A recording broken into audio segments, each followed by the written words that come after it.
wewe nta kibazo kubera ko twigiye icyo nizera mu buzima bwanjye, nizera ko ibintu bibiri, yuko umuntu ntafite icyo ndamwongereza ko nagi icyo ndamugabanyiriza ko.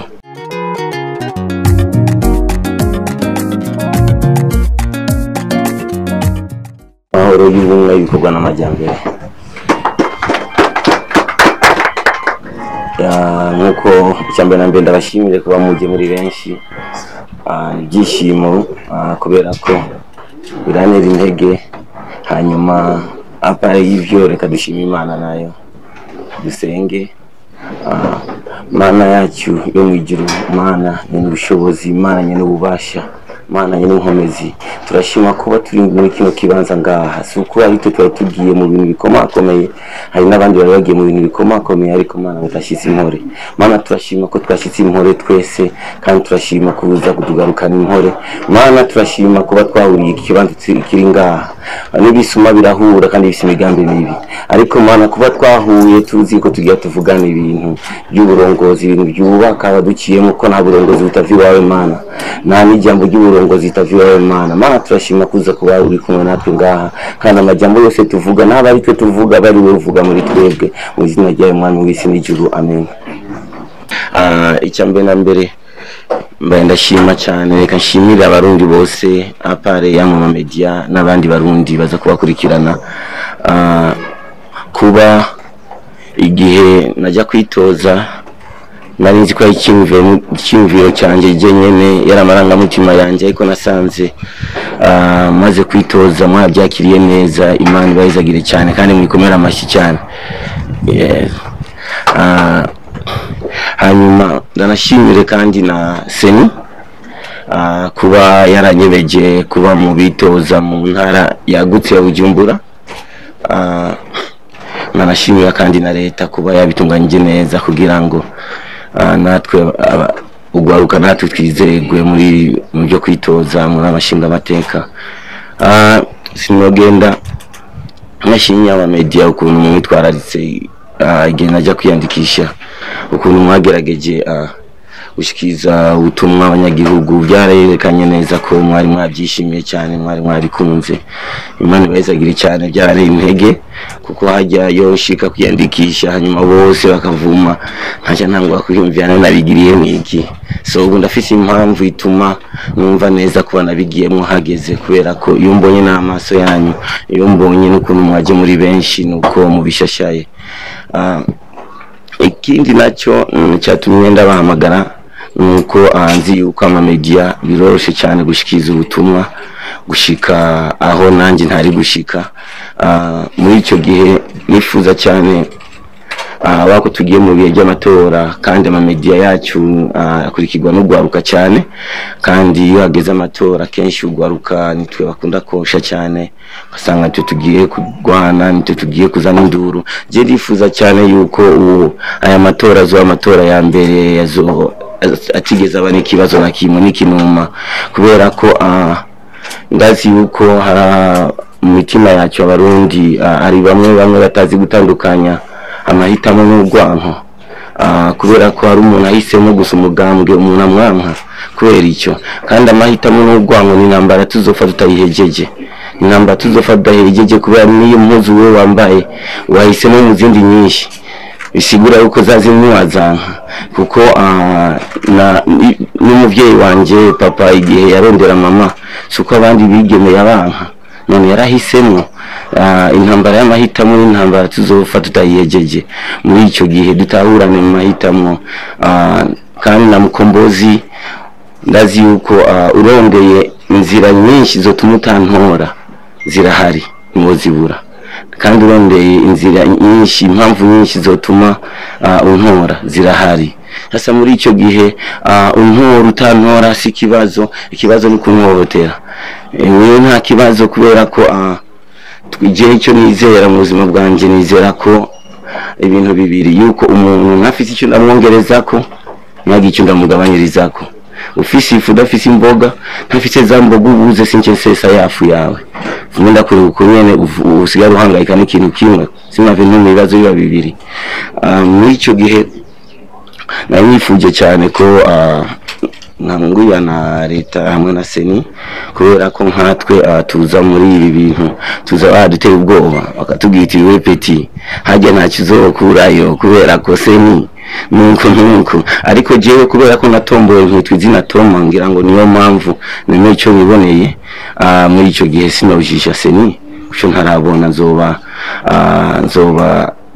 memukiye n'Imana kubera ko kujije ikintu utarabona kubera ko bakubwiye ariko ubu kubera ko ndimo petete nzovuga mu byo nabonye ariko gushika ubu ndashima cyane kandi ndanashimiye na president wa seni kuba iyo ndamwandikiye ndamubaza ikintu kuko ndi mu underground muri ndi umusitari muziki ariko muri ibindi mu underground muri icyo gihe iyo mbajije ikibazo aranyishyura mu kanya Imana imwezagire cyane hanyuma sinogenda nashimiye abarundi mwese aho muva mukagera ndashima cyane abazoba bari mu ntara ya Bujumbura Bubanza Kibitoki na Bujumbura Rirare n'abari kure kuba benshi barampamagara none nini wacu mu Ruyigi tuzogutora ko byarekanye yuko bari babishashaye hanyuma kuba twari mu mwanya munini ikigira gikurikirana n'ishaka mwebwe abanyamigambwe cyane kubera ko barafise influence kandi iyo influence wikoshije neza irazana ivyamwa byiza mu gihugu ariko kandi yikoshije nabi ironona ibintu mu gihugu muri icyo gihe tugira influence itwara abantu mu nzira nziza kubera influence ni kuba ukwega abantu mu nzira yawe kandi bakaza bakoroheye ariko muri icyo gihe gerageza inzira nziza kugira ngo Uburundi twifuza buzobandanye buriho kuko iyo bageze amatora kenshi ibibazo birakunda kuza ariko niyumvira ko hoba ari kubera ko histoire tubwira ko twavuye mu bikoko kubera ibikoko kenshi iyo hageze gufungura biragwana cyane n'ubuti ariko sinibaza ko twavuye mu bikoko kuko Bibiliya iratubwira neza ko turisho ry'Imana kandi Imana si igikoko uko biri kose turabana b'abantu kandi turabana b'Imana abana b'Imana hari bibaranga ingwano nizirimo kuko nta kibazo na kimwe kidafise inyishu nziza mwisanze hagiye abantu hagera igihe bakagwana kubera ikibazo kanaka nuko baba bafashe ingingo bihutse cyane ntibarindiriye cyane batwara ama emotion kubera ko twe turabagabo twese nabona ari abagabo ari abahungu ari igihe umubukuriye ngaha urakubita ikofi ariko umubukuriye ku magara na kofi kubita hari indi nzira ukoresha nziza kandi ukawica muri icyo gihe hari inzira nziza ihari nkanashimye kandi kuba ko nshimiye na leta nshimiye n'igipolisi n'igisoda kubona ko umutekano ari sawa kubera ko n'ibindi byose tubona nuko aho uvira n'abantu babonana nk'uko biragoye icyo ni gushimira Imana kandi nkanabibutsa ko Imana hari icyo yoba yaratubwiye iyi generation y'ubu hari icyo Imana yoba yaratubwiye kubona impunzi za Kongo zihungira ngaha hari umuntu ahungira ahantu hari amahoro ahantu amuburukiro bisigura yuko Burundi bwacu n'uburukiro bishika n'amahanga abona yuko niho hantu twogenda tukaryama tugasinzira neza kurusha iwacu icyo ni ikintu gikomeye cyane hari umwitwariko wacu twese kukigwanira kandi ugihagararira kandi muri icyo gihe hariho n'amategeko leta yatanze kubyekeye umuntu yajya n'umushasha kumwandikisha kugira ikibyo bintu bikurikize kubera ko umuntu naho aramahera yo gupanga petete ratanga menshi ariko ugerageze uwe maso cyane si kibazo yo haba ikoretizi ahaba kandi ni bamufunga ni bamukubita kuko abarundi turakunda abashitsi cyane muri icyo gihe tugerageze tubikurikize kubera ko kandi ikindi nacyo ndanatumiwe n'abakongomani bari ngaha abanyamahanga bari ngaha kubera ko umutekano w'Uburundi n'umutekano wabo muri icyo gihe nabo nyene urabaraba aho bari mu makambi bahari aho bahuriye aho bahura bagerageza umwe wese acyungera uwundi kubera ko ibibazo bizotera Uburundi iwabo kuri bo bizobakomerana cyane kubera ko turazi n'inzira two kwinyegezamwo cyangwa two kwiruka ariko bo n'abashitsi bisigura yuko bakwiye kuba maso cyane hanyuma nyene ikigiri cyanyuma nagira ndababwira ibyekeye peut-être novuga ko ingaruka nziza nahuye nabyo muri ibi bintu kubera ko nasanze maze kwiyandikisha narabonye urwaruka benshi byarabahimbaye cyane, n'abatarugwaruka abantu bakuze byarabahimbaye cyane. Nuko icyo natahuye benshi bavuze ati sasa twarabitinya uko agiye reka turabe ko yazotubwira ingaruka ziriyo nziza na mbi kugira ngo natwe bizotworohere 2030 ndazi kugwaruka bazoza ari benshi kandi no munezero wanje. Muri icyo gihe benshi nameze nka kaka arakabeba karaho iyo intambara iheze arakabeba bakunda arutuye bakunda kurekura kugira ngo barabe ko ari amabombe kajaga gasaduza cyangwa guteba nituhakiye ahantu. So ndazi kugwaruka benshi bafashe bavuga uti nuko tuzi mu mateka umuntu agiye ku bintu bya politike abagiye mu bintu by'ibibazo, ariko sinibaza ko ari ibibazo kubera bijya ibibazo si politike, ikibazo n'umuntu. Ko politike ni intambi uyikoresheje gucumita umuntu iracyumita, ariko uyikoresheje gutomera igitoki gatonora. Sasa ikibazo si intambi, ikibazo ni wewe. So je nibaza yuko ifoko tuba responsable y'ibibazo byacyo, tuvuge politike ahubwo tuvuge umurundi unyenevyo. Muri icyo gihe mu ngaruka nkuru umuntu ahura nazo icyambere na mbere kwanza n'abarundi nyene bagenzanje nyene abanyagihugu bagenzanje, kuko nabonye iyo bambonye benshi bambwita none duhe none ntuzi ko tuzogutora akacisanga ngutama igihe sinzogutora, akacisanga ya ruswa tubona yuko fete yuko abarongozi aro bamwe bajya ruswa tubona yuko ari mbi, kumbe natwe turayikunda. Turabona yuko turakeneye ruswa, bisigura yuko muri kazoza bizotugora cyane mu gihe n'umunyagihugu wenyene abona yuko makahawe ruswa niho ashobora gukora ikintu cyiza kimurimo. Namubaza none uranyemera ngo ugenda kwemera cyane kandi je nzogutora, ariko cyenchorera.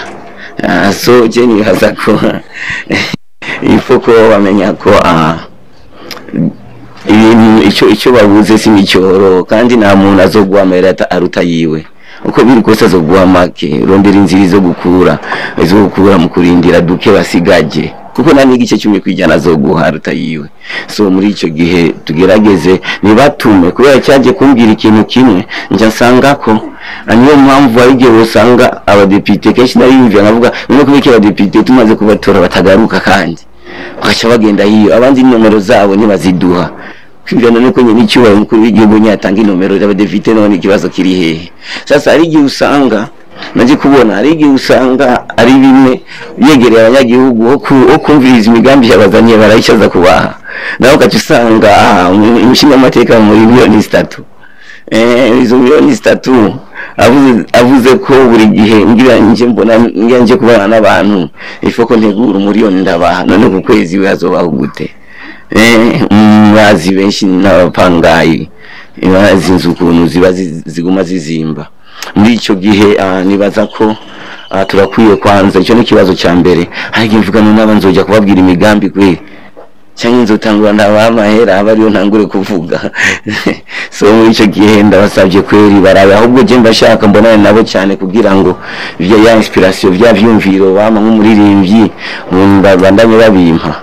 Ikigira kabiri nacyo n'intamba nini amategeko ariho igitigiri cy'abashobora kwijya bitoza, igitigiri bafatirako ibice 40% ni namba nini cyane kuri jewe nkanje, kubera ko uri umuntu independent ugasanga nta mashami ofise ahantu iyo ruguru ntaki, kandi we ntuzi cyane nk'umugambwe warayiteguye kuva kera, andiko cyusanga umugambwe usabwa ibice 2 kwijana, ariko umugambwe usabwa ibice 2 kugira ngo nawe umushinga amateka, ariko je nkasabwa ibice 40 bisiguranya abadepite b'abanyamigambwe 20 muri je umwe, kandi ndumwana muri ibi bintu. Nibaza ko ni itegeko kubera ko ari rya bose ni byiza, ariko tuzogerageze bishobotse nyine cyubahiro mukuru w'igihugu Imana igwezagire cyane, kandi uri mu bantu baninspiye cyane kugira ngo ngiye mu bintu byo kwitoza, kubera narabona neza ko yegereza ugwaruka, ndabona neza ko ari kibanza ari numero ukeneye ko umuntu aza kwikina. Muri icyo gihe naje kubera icyo vuga ko nyine icyubahiro negezwa kujyayo kugira ngo nkore hamwe nyine n'abarundi na nyine icyubahiro bavuga uti ye bagabo uyu musore wacu kumbe twatevye kumumenya muri icyo gihe nimba bishoboka ko icyo kintu bakigabanye kubera nkanje icyo kwitoza nk'ugwaruka no mu bindi bihugu baragena n'ibyo kujya mu matora ugiye kwiyamamaza nta n'ibyo tuba tuzi ko twebwe conseil tuba tuzi ko ari afishe sasa ibi kwiyamamaza ari ukuntu biba bitatworohera n'uburyo niki muri icyo gihe kubera twabuze ukuntu batubwira nagiye nifuza ko mwakuza ibibazo ndiko ndabona si by'uburyo by'iki mu bintu byo kwitoza abandi ntibazobibone hazobese nizo dufashe mwakuza muri manda iza bagerageze hazobe hariho ikibanza cy'ugwaruka bagenwa akagenwa userukira ugwaruka userukira ibimuga n'abantu bakwiye ko rero nibavuga neza ibimuga utari ikimuga kubera ikimuga kirazi n'amazina y'imiti kibuze ariko ushobora kumenya amazina y'imiti ubuze kubera n'ubuntu bwaye iyi mugwaye ubwo umuga naho nyine hakeneye umuserukizi abakenyezi uko kubera ko usanga ugiye mu ntambara wari wakuwe no muhira n'ivyumviro ariko ushitse hari usanze na vya vyumviro ntibishobora gushika ko yataburyo kubera ko ifirazi koga ariko si mwipave irakenera amazi itabonye amazi womengo nizikoga ushaka ufite ivyumviro byiza ariko umunyagihugu utagiye bimubwira abona yuko atanivyo ufise ico nacyo ni kibazo kinini cyane umuntu akunze guhura nacyo kandi kikaca gituma hari n'abapoliticiens jewe ndiko ndababwira nk'abantu tarashikayo petete mnyakiza mwaza muzobone ibibazo muzoze mwabyiteguriye je sinaronse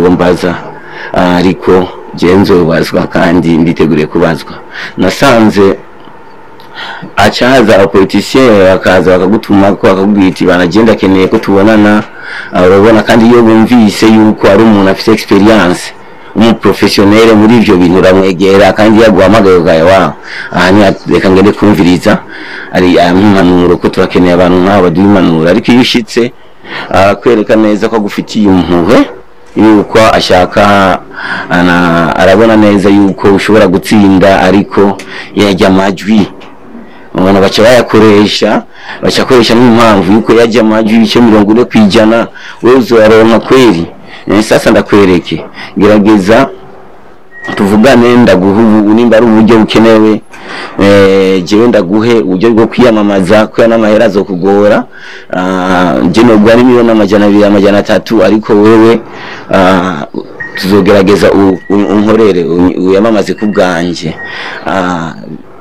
n'icyo gihe ukunda amahera biyo yagutwayeyo yo bari n'inzira amahera yagutwayeyo ukibona yuko kandi twebwe twaciye muziki benshi badufata nk'abantu dukunda amahera cyane abantu dukunda kuryoherwa ndamweretse aya mahera nazo yareka kandi kintu nacyo bakwereka yuko ari umugambwe bazoshobora ukuntu muri ibyo bice bibiri nawo woronka ibice 10% muri batanu umuganga wazoce bagushiraho urabe yuko woronka ariko tuno majambo bakoresha uyu wa mbere akabagiye acakoresha cya kibazo cya 40% akaca ashaka kubikoresha nk'inzira yo gushaka kugura umuntu muri icyo gihe uko leta izodufasha cyane ikabyusha nuko natwe abandi bazoza batazohura n'ibyo bigeragezo hanyuma ikindi nacyo umuntu ahura nacyo ni icyo buryo umuntu arakwereka neza ariko kwiyamamaza bigoye kandi kuri wewe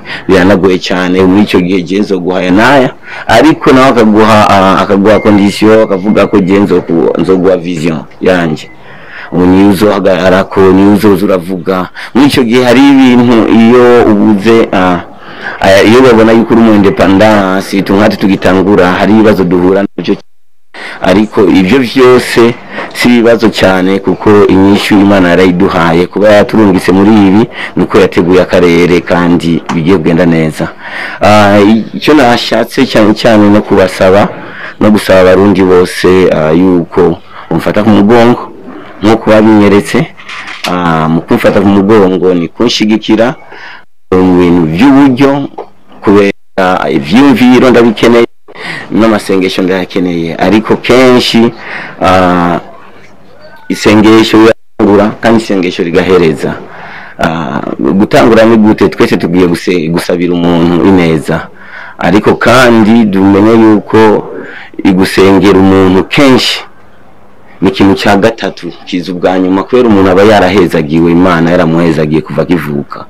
Ariko iyo wewe ubona yuko akeneye ibiryo, umuntu ashonje akeneye ibiryo, udafite ibyo biryo umuha, uwo musengera, kubera ko abyananiranye mu zindi nzira, ariko ufise ubushobozi bwo kumuha ibiryo bimuhe, hanyuma isengesho urikomerezeko. Hari n'umuntu wojya kubwira ko ari umuntu wojya kubwira ko umuntu ashonje ugiye kumubwira ko Yesu agiye kuza, igihe nakwishurana nabi kandi akeneye kujya mu ijuru, kubera ko hari ikintu cya mbere dukwiye guhera ko kugira ngo ujya muntu yinjire mu mwuka. Muri icyo gihe je nasaba cyane yuko mufashe kubyekeye uburyo, birakeneye amabafle, birakeneye imodoka yo kuzunguruka hose, birakeneye ibintu by'amabaje, birakeneye imipira kwambara. Kubera ko navuganye na Perezida wa Seni, arambwira yuko nemerewe guterereza, kuko n'abanyamigambwe baraterereza. Cyo bumva yuko nimba bakuru bacu baterereza, je n'ibyo ntera isoni kubasaba. Mu gihe n'abakuru basaba, je mbayende ho ibyo mutazi kuri jewe na konsere zanje kontra muzifise muraza ayo dukora murazi n'icyo umuziki waduhaye no cyane umuziki ya muziki barampaye, sinari kuba ndiko ndabazawa nkuko bikwiye, ariko nukubona baryoheye, ndazi yuko harageze ko munyishura kweri, kandi si kunyishura tu ahubwo mako muri ishura, kubera ko bimaze kuba umushinga amateka nzoba umuntu azoba ari je, ari kwijambo azoba ari mwebwe, bisigura yuko ni mwebwe nyene muzamuko muritangira. Nkaba kandi ndaza kubaha inzira zotuma inzira muzocamo kugira ngo mushobore kumufasha gucisha ubwo icyo umuntu aronse.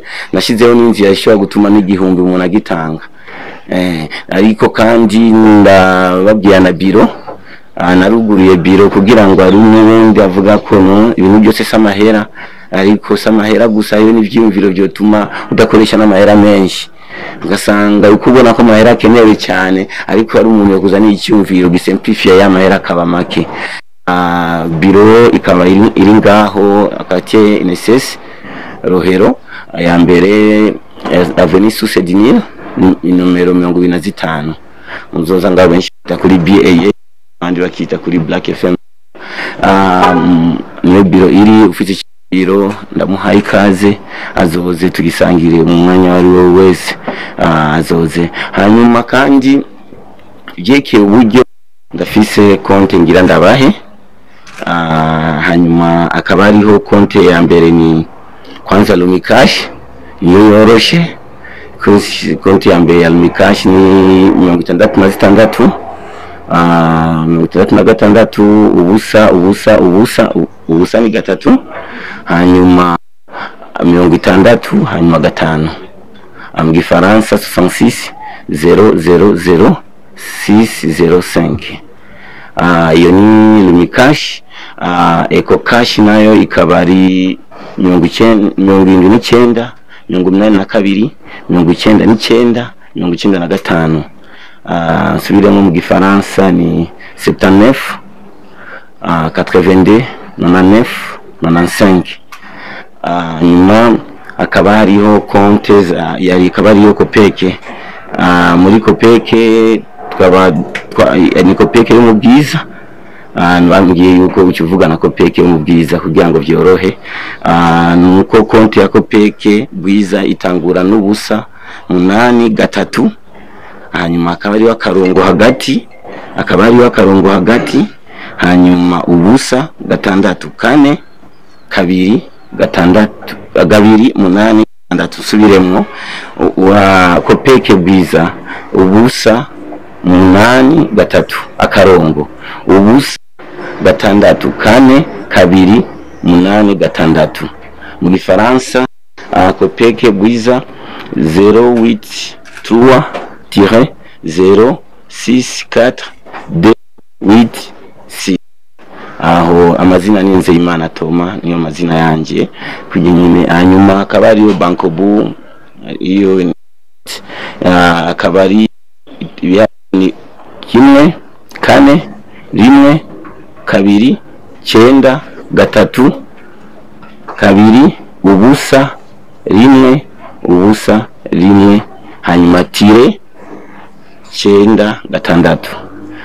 Mu gifaransa ni 1 banco note 1 4 1 2 9 3 2 0 1 0 1 tire 9 6. Amazina ni Nzeyimana Toma nyene. Nyuma hakaba hariyo banco bu konte ya $1. Konte ya $1 ikaba ari rimwe kane rimwe kabiri cyenda gatatu kabiri ubusa kabiri ubusa rimwe hanyuma karongo rimwe gatanu. Mu gifaransa subiye mu gifaransa compte en dollars 1 4 1 2 9 3 2 0 2 0 1 tire 1 5. Akaba ariyo na konte y'amayero. Nyuma akaba ariho mu Kirundi ni konte y'amayero mva mahanga nyaburayi. Ni rimwe kane rimwe kabiri cyenda gatatu kabiri ubusa kabiri ubusa kabiri akarongo 8 gatanu. Mu gifaransa ni compte en euro 1 4 1 2 9 3 2 0 2 0 2 tire 8 5. Ikaba ari y'amayero. Hanyuma nkabasaba yuko umuntu usaba kunterera cyane nasaba kandi apa y'abarundi wese kandi nasaba na nyine cyubahiro kwera nterere kubera ko jewe yaranyensifiye sasa kuba naramukurikiye hanyuma ngasanga birankomeranye kwera bifashemo kandi ndazi ko akunda ugwaruka sana ndazi ko akunda ugwaruka kandi anadushigikira muri icyo gihe. Ndabimusabye cyane kandi ndazi ko azobikora kubera ko ibi arabizi mu bisanzwe bigendimwo ninka kujya ugize mariage abarakahise k'abavyeyi bawe. Nanjye ibindimwo nakahise ku muvyeyi wacu n'incyubahiro mukuru w'igihugu cyacu cyiza. Hanyuma nkarangiza ndabashimira cyane kuba mwaje muri benshi kandi Imana ibayizagire cyane. Tete moderateur aduha ikurikira. Murakoze cyane.